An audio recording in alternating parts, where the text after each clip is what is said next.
Beyond the newsroom, where untold story is revealed. Mu bulamu bw'ensi eno tusanga okusomoozebwa ze tuyinza okubeera nga tuyita challenges, naye waliwo okusomoozebwa kw'osisinkana eky'amazima amatuufu n'ekyokwogera nekikubula oba nekikuggwako. Olunaku olwaleero bannayuganda banna National Unity Platform buli muntu yenna alina omutima ogwagala ensi ye bakeredde mu kiyongobero ng'amawulire agabuutikidde eggwanga si malala wabula g'okuva mu bulamu bw'ensi eno okwa mukyala wa Alex Ebuvanjuba nebugwanjuba ewaka wasigalawo ewasinga. Beyond the newsroom gwe mukutu ogukuleetera ekyo ekisinga katiranga naffe ng'oyita ku noti 771 44 53 ne noti 744 26 45 na bino bikulu tetulanga bafere tetulanga basawo ba kinnansi n'abagwa mu koowa eryo mwebale kutuwagira. Thank you. wabula g'okuva mu bulamu bw'ensi eno okwa mukyala wa Alex Waiswa Mufumbiro amanyikiddwa nga Edith Katende Mufumbiro. Omukyala ono avudde mu bulamu bw'ensi eno kitalo nnyo nnyini ddala, si birungi yadde akamu n'akeddagala. Biki ebyo ebiviiriddeko omukyala ono okufa era afudde bulwadde ki yabaffe? Bigambo ki omukyala byasembyeyo okubeera nga ayogera? Olutalo mu studio bino ebikonde kata binyooke n'okweyuza oba okwesika amatayi bye bibaddewo. Maama Lina Zedriga, musajja omukenkufu amanyikiddwa nga Dr. James Pius Sentongo aliko ate byayogedde.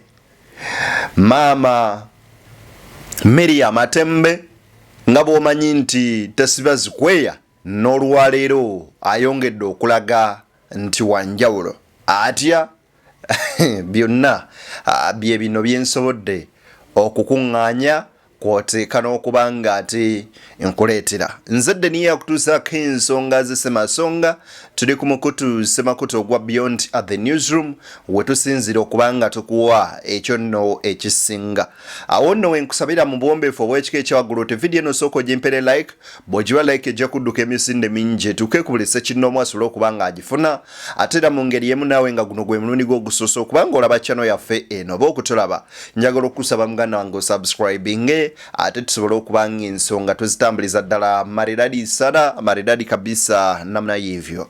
Awo wennyini njagala okubeera nga nkutegeeza nti ndiwo ne munnange Hands Pro Live okuba nga tukutuusaako ensonga ez'enjawulo era nsuubira okuba nga emboozi nnyingi z'abatuusizaako. His Excellency Robert Kyagulanyi Ssentamu mu kukungubaga aliko ebigambo byayogedde ate munnange eri omugenzi Edith Katende mukyala wa Alex Waiswa Mufumbiro kwoteeka n'omu Secretary wa National Unity Platform David Lewis Lubongoya aliko naye ebigambo bingi byayogedde. Mu bulamu bw'ensi eno okufa tekwewalika ne waliwo abayinza okuba nga banguyaako ku nfaayo era bwe biti bwe biba. Njagala kusooka kuwa katambi kano katini ate tusobole okuba nga banywanyi tweyongerayo. Amatayi baani ababadde bageesika era byabadde bitya mu studio? Yabadde musajja mukulu George William Magezi nga ali mu kuttunka nsonga zavuddewa. Video yino wano njagala njikuwe ate tuba tutandikira ku nsonga z'Ssemasonga wano nze nagamba we tuba. Ekintu kiri bwe gwogamba nti mulyanya matasobola kupafominga waliwo nga mulyanya matuuka waali saavisi za gavumenti baziwera ku gavumenti okitegeera mulyanya magyabadde. Njagala obuli member of parliament wano mu Uganda apafominga okusenga meeya mumbuliro namumbulire agamba politician okusobola n'obutali busobozi bwa mulyanyama. Anyway, nze lwaki mbawadde video eno nzize ndaba Magezi ono. Magezi jjukira yali yazze nga ayagala kwesimba ku bukulembeze bwa ggwanga namala n'akyusa n'agala okujja empapula esimbewo ekyaddondo East ewali muwadanko nnyingi. Then after all n'akonvatinga n'agamba joininze NUP. I think yali akipulaninze just mubiri byonna yali abikola kwe brandinga na kulaba nga afuna public attention n'amawulire. Anyway, naye alina ensonga zayogera nga tonnabaku lebuusa na kukakanya muntu.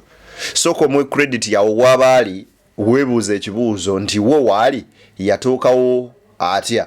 Anyways, awo njagala te mbenga nkujjawo nkutwale wano. Kitalo nnyo nnyini ddala eky'omukyala amanyikiddwa nga Edith, mukyala wa Alex Waiswa Mufumbiro. NUP yesisinkanye obuzibu bungi nnyo nnyini ddala. Naye wabula obubaka buno bugende eri abo abakola ebikolwa ebiringa bwe biti ebyokulaba nga bambi bakola kinene nnyo okuleetawo embeera eyinza okuba ng'ekendeeza ku buwangazi bwa bannansi abamu. Lwaki nkoze statement yeyo? Fenna tujjukire was it 20th of 2019 lwe baakwata ne babuzaawo omusajja amanyikiddwa nga Kibalama John Bosco. Kibalama John Bosco yagenda okufa yagenda okubuzibwawo ng'alina famire ye, abaana, maama w'abaana ng'alina kitaawe ne nnyina. Njagala okutegeeza we twogerera ku lunaku olwaleero Kibalama ne bw'abajja ali abaana be baasigala banfuuzi, maama w'abaana yafa, nyina yafa, kitaawe yafa. Naye ng'ebyabaviirako okufa ye pressure ya amountinga ku bo oba ye pressure eyajja nebatuukako ye nnaku ey'ekitalo mwe babatadde nti banyigiriza bannansi okubatuusa mu mbeera ebateeka mu depression ne batuuka n'okufa. Mukyala wa Alex Waiswa Mufumbiro we bamukwatira Mufumbiro ono, omukazi ono yali already ali diagnostinga ne cancer. Bwe bamala omukebera ne bamusanga mu cancer era abadde ku treatment eyo nga yeetaaga comfort, yeetaaga care ey'omwami ne family.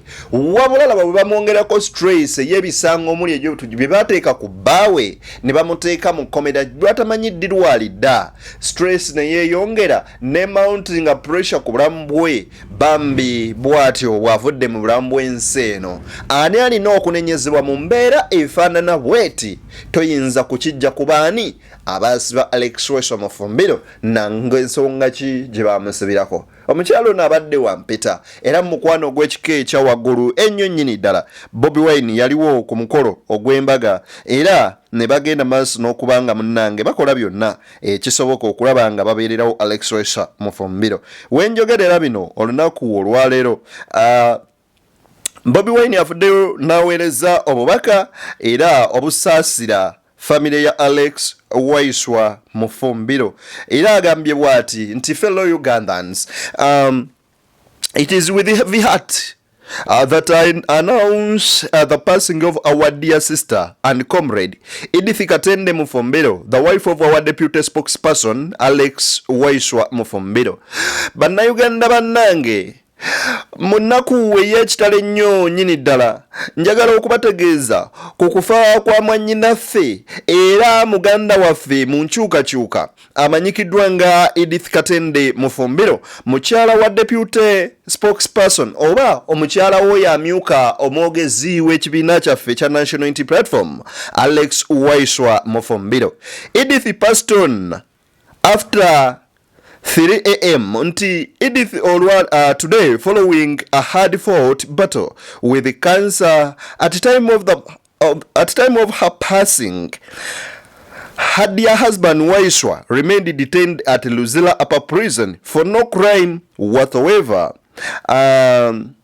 His only crime is speaking out against injustice and misrule.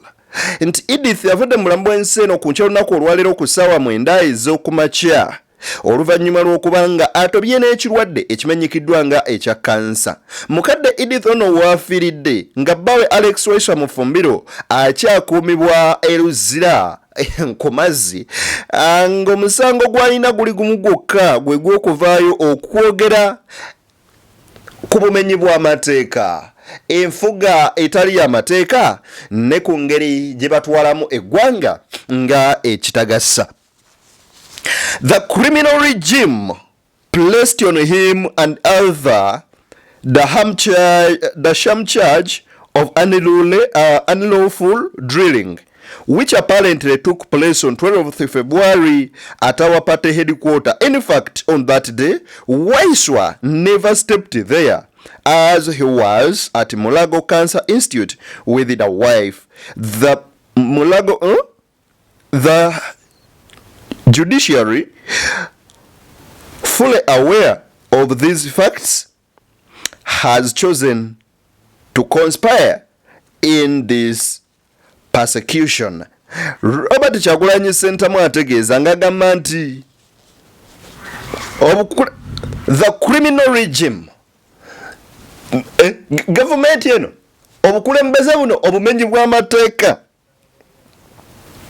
bagenda maaso n'okubeera nga bateekako Alex Waiswa Mufumbiro ogusango ogutaliyo ogwokola dduyiro ow'ekimpatiira oba yeefaananyiriza ow'amagye kye bayita unlawful drilling, kyokka ng'era ku mwezi 12 February lwekyali oba lwe baali ku birthday ya Bobi Wine wali eri Makerere kavule ku kitebe kya NUP.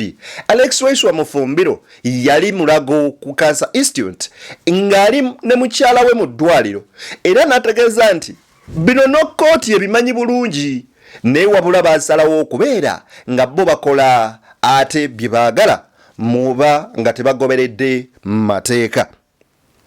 Waiswa, alongside other comrades, has applied for bail severely.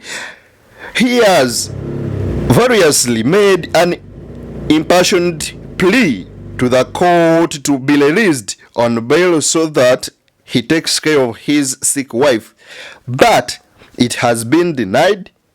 The injustice, as difficult as it is, we remain hopeful that we shall overcome someday. May God grant the family, especially our brother Waiswa, the strength he needs at this time. Nti Waiswa Mufumbiro yagezaako okulaba ng'asaba bail addeyo alabirire mukyala we omulwadde yali mu ddwaliro, wabula kooti n'egimumma. Era Waiswa yagezaako okukola buli kimu okulaba nga addayo at least ajjanjabe bambi mukyala we, kooti n'emumma bail. Bobi Wine agamba nti kano ke kaseera akakyasinza okuba akazibu ennyo nnyini ddala, naye era basigala balina essuubi mu mitima gyabwe nti olunaku lumu bino byonna bijja kuggwa era bajja kubeera nga babiyitamu. N'asaba Katonda agumye famire kwoteeka okusingira ddala Alex Waiswa Mufumbiro mu kkomera gy'ali, kubanga akaseera akazibu nga kano oba weetaaga ssaala zokka. Bubaka bwa Robert Kyagulanyi Ssentamu Mitembo bwaweereza olunaku olwaleero, era n'okulaba nga ateeyata obubaka obubika n'obutegeeza abantu ku nfa y'omukyalo ono amanyikiddwa nga Edith Katende, mukyala wa Alex Waiswa Mufumbiro. David Lewis Lwongo yangayita ku mukutu ogwa X agambe bw'ati: the passing of our sister Edith Katende Mufumbiro hits differently with all that our brother Alex Waiswa Mufumbiro has had to endure. How sad that those who hold power amount of pain they have caused to so many people. No words can describe this level of injustice. Oh my goodness. Alex David Lewis Lubongo yayogedde ku nfa y'omukyalo ono n'ensiba gye basibamu Waiswa Mufumbiro etagoberera yadde mateeka, n'agamba nti ddala muwendo ki ogw'obulumi abantu bano aba gavumenti eno embi ennyo nnyini ddala bwetadde ku mitima era bwetadde mu bulamu bw'abantu.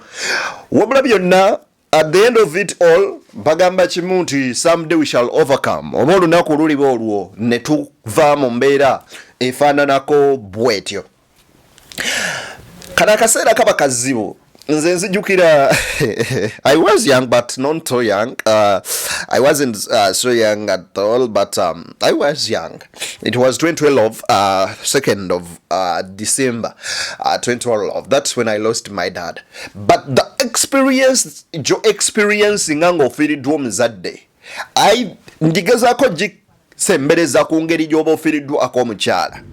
mulamu ensi eno tukula ne tuva mu bazadde baffe nawo linaava mu bazadde be ne mufuuka omuntu omu. That's what we call a companion.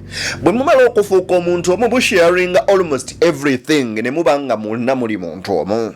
Okuviibwako munno oba oviiriddwako ekintu, the most precious thing in your life. Gwe just imagine kiki Alex Waiswa Mufumbiro kyagenda mu maaso n'okubanga ayitamu mu kaseera akafaananako bwe kati.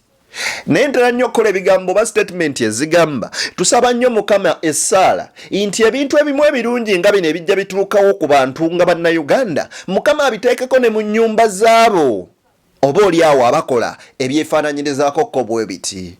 Naawe otuukeko kaseera ng'oyagala bbeera oddeyo jjanjabe ku bbaawo oddeyo jjanjabe ku mukyalawo bagikume oba kale ggwe Katonda abeeko waakuteeka ku pressing akunyigiriza ku squeezing nawe obeereko mu position nga you cannot help your loved one paka lwafa olemenda muyiwako yadde ettaka. I think yejja okubeera engeri Mukama gy'ayinza okubeera nga abasasulamu ennungi ennyo nnyini ddala era muginyumirwe kubanga kino kye mutuusa ku bannansi kye kisinga okuba ekyomuwendera ekirungi kyensaba nange Mungu akibatutuuseeko akibakwaseeko n'emikono ebiri. Rest in peace Edith, may your soul rest in peace, and I pray may the Lord strengthen Alex Waiswa Mufumbiro and the entire family. It's real upset.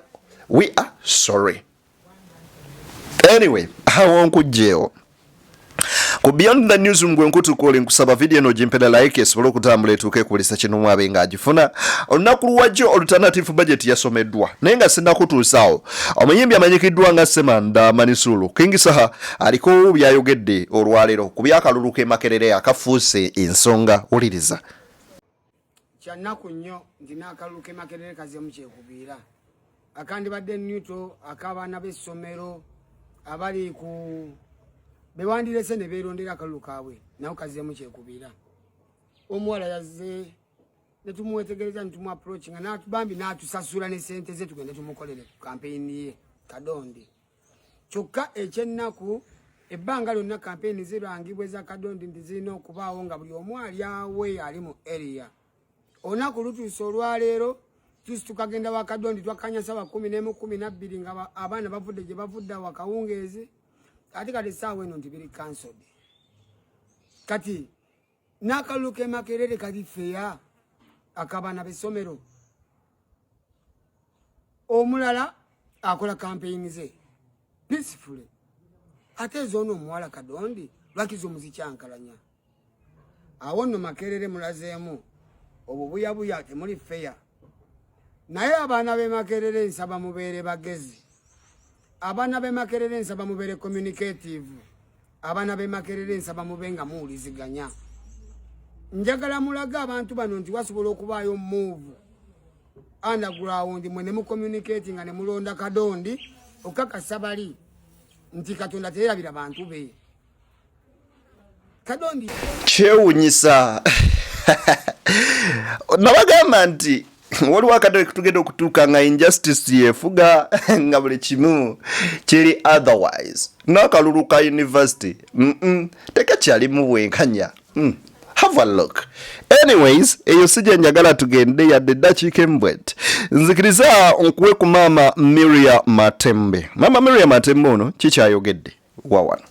Because this bill is touching the poor women in the village, the poor people whose children have gone to school, to make money, who are sleeping in Saudi Arabia, who are suffering all that, and they are supposed to send that money to their parents, take care of them, and then you, for anything, you call them foreigners as if they are better. Nakera kumachane ngamba wana nkola statement. The fool is he or she who sits abroad and begins saying, that sovereignty bill doesn't tackle me. Nakera kumachana nkugamba nti omusiru yeyeka akera kumachana agamba nti nze ndi Kadama, nti nze ndi Europe, ndi UK, ndi luddawa. Era sovereignty bill tenkwatako ebyo bye bayise Uganda kababiyise nze tebinkwatako yegwe musirusiru akyasinze era asinga. Mama Miriam Matembe ngayogera jowe babadde bali mu kuyisa je bayita alternative budget opposition yakedde n'ayogera ku tteeka lino era n'agamba nti tunuulira omukyalo omukadde omunaku aliyeyo mu kyalo gy'awangaalira yakwata omwana we n'agenda e Saudi asindika akasente bambika bayambeko bakyuse ku bulamu bwabwe ffenna mu bulamu bw'ensi eno ekitukeeza okukola kwe kulaba nga tukyusa ebyafaayo bya famire zaffe n'okukyusa obulamu bwaffe okulaba nga tusobola okubeera mu nsi muno. Wabula gwe n'oleeta etteeka ng'ogamba nti n'okufuna ssente olina ogende wa minisita asooka akuapproving era okukakase obagambe nti nina omwana wange yagenda e Saudi buli lwozijjayo olina okuripotinga nti twafunye ssente era tugenda zijjayo. Gwolowooza kineeno kiba kigenda kukomawo era kigenda ku affectinga ki? Nina orphanages zemmanyi, nina homes zemmanyi ezisukka ne 30 eziri under churches eziri under some individuals nga ssente ezibeezawo abo abaana ziva bweru wa ggwanga. Kati gwogenda ate nga balina ba donors ab'enjawulo abatali nti nno tulina ekibiina nti USAID nti tulina ekibiina okuva mu America kyekiyamba abaana China ba donors ba individuals waliwo abali e UK nga bana 5 waliwo abali mu USA nga 6 oba 14 ng'abo nno basindika ssente mu periods ez'enjawulo. Gwogenda gamba minisita nti nfuna ssente okuva egindi n'egindi ogenda kumalayo otyanga ne dona ate akirala abantu abo basindika ssente. Jjukira ne Western Union weri ekyusa amateeka nga bagamba oba MoneyGram nti oli senda alina okusooka okuwa details zo. Many of the donors bagana okusindika initials zaabwe nga bagamba they cannot trust another country with their data. Oba okategeera era nekisalako okutuusa we bafuna engeri endala gye basobola osindikamu ssente nga switch bagita zit switch connect East Africa something like that. Gwe olwaleero bagamba nti buli ensimbi eva ebweru olina okubeera nga oregistarinze ne ministry erina okubeera nga omanyikiddwa. Ekitegeeza nti baminimizinga ku ngeri essente zino gye zisobola oyingiramu. Abaana bangi ababadde abanaku ababadde ku nguudo nga babajjayo ne babaza mu orphanage zino bagenda kubaddira mu society babafuukira ekizibu. Abantu bangi ababaddeko obulungi nga beewala emirimu gyammwe egya gavumenti kubanga mwagifuula gyammwe gya busika abaana bataata n'abazzukulu n'abalijja mmwe mwagibategekera. Abalala bo banaku bafi eyo ababadde bazuula omukutu omulala basobola okubeera nga beeyamba ate ne bayamba ne ku balala nabo mu bugadde. Ekitegeeza nti they are all affected. Waliwo abatakitunuulidde ne batunuulira ekimu kyokka eky'ebyobufuzi nti opposition efuna ssente ng'ezijja mu projects zino oba nga ziyita mu orphanages ne zisobola okuba nga zifacilitatinga government emirimu gy'opposition. Wuliriza wano. Be the one you bow instead of bowing to God, whom deliver this nation to. So I thought, this sovereignty, you people, you don't know. When Obote Museveni had come here, he used to condemn Obote and say, how can you have such kind of debt? Debt. Mortgaging our nation. Banango Obote debt had never reached that level. It had never reached that level. Now his level, I saw him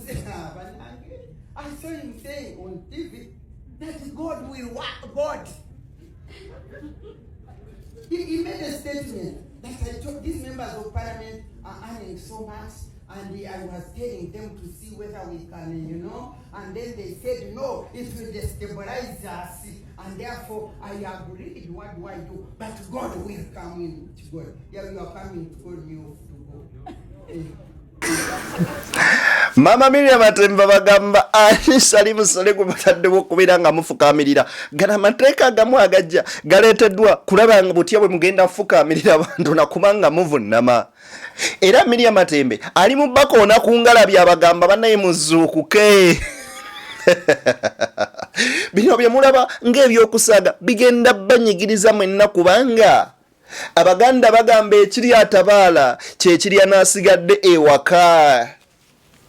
nti nze omusajja oba yenda simufaako kasitanze ntudde waka obulwadde bw'anaabujjayo agenda buleeta naawe ali ewaka ofe kyekitegeeza nti bw'oba wulira nti kasita bagamba bali abajja ssente ebweru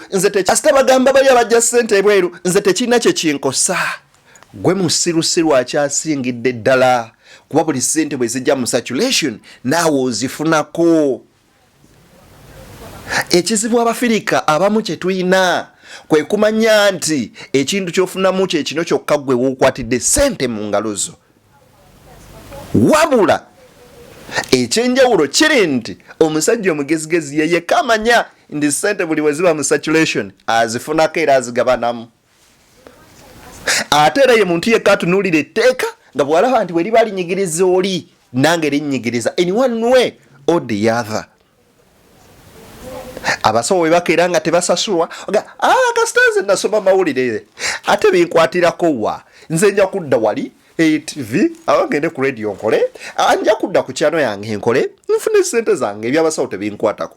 Bw'omala okulwala nodda wano n'oleekaana ate kati oleekaanira ki?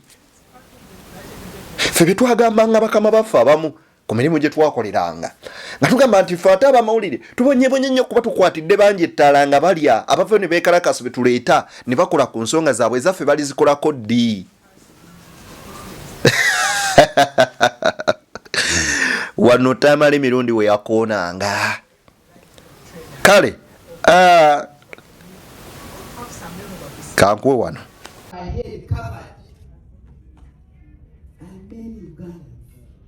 Innocently are going through that.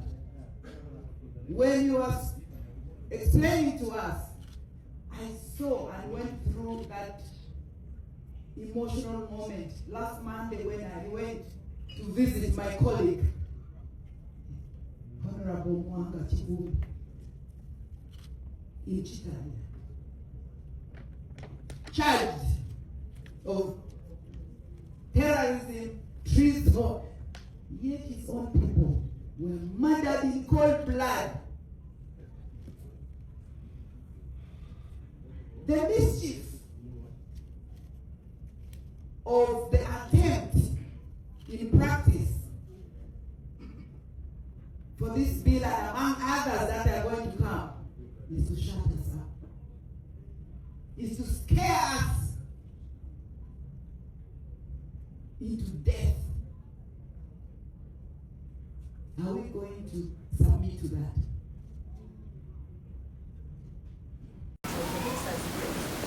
Mama Lina Zedriga akunyonyodde ku ngeri gye yakyalilamuko wa Muwanga Kivumbi nga tunuulira ku ngeri gano amateeka gye gajjamu ne impact yago ne effect yago. Oli Munnayuganda birowoozeeko erinnya yenzedde Beyond the Newsroom gwe mukutuuse makutu kwoli. For God and my country ku lwa Katonda n'ensi yange embagaliza ebyo bye munjagaliza esaala ennungi eri abo abakola bannaabwe ebibi leka Mukama Katonda abasasule ku ebyo ebirungi bye batuusa ku balala nabo bibakwaseeko n'emikono ebiri. Kyova nkola nnyo statement egamba mbagaliza ebyo bye munjagaliza. Bye bye.